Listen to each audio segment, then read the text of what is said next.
150 કરોડમાં તૈયાર થયું આરએસએસનું નવું કાર્યાલય. હોસ્પિટલ અને લાઇબ્રેરી સહિત આ સુવિધાઓથી સજ્જ છે કેશવકુંજ. દેશની રાજધાની નવી દિલ્હીમાં રાષ્ટ્રીય સ્વયંસેવક સંઘે પોતાનું નવું અને ભવ્ય કાર્યાલય બનાવ્યું છે. આધુનિક સુવિધાઓથી સજ્જ આ આરએસએસ કાર્યાલય લગભગ 4 હેક્ટર વિસ્તારમાં ફેલાયેલું છે. સંઘનું આ કાર્યાલય 13 માળની ભવ્ય ઇમારતોથી બનેલું છે. તેમાં કુલ 300 રૂમ અને ઓફિસો છે. ઘણા સમયથી સંઘ પોતાના કાર્યાલયનું નિર્માણ કરી રહ્યું છે.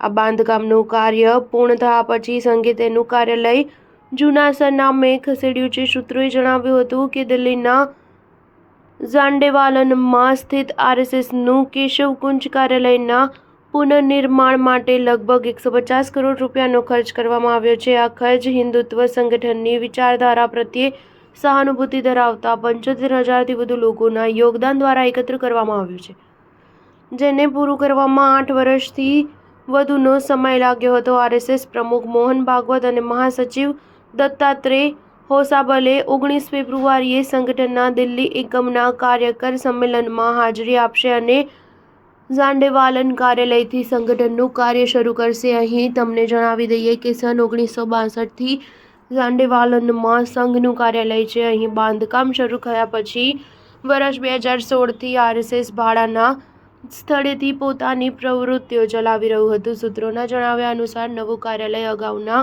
2 માળના મકાન કરતાં તદ્દન અલગ છે.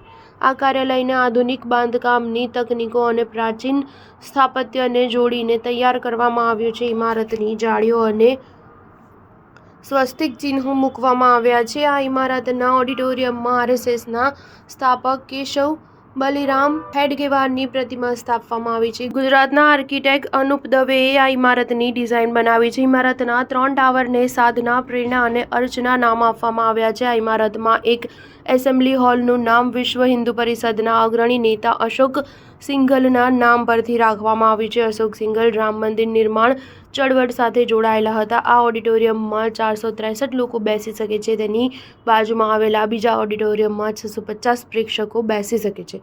સ્ટાર ન્યૂઝ 7 હંમેશા સચ્ચાઈની સાથે.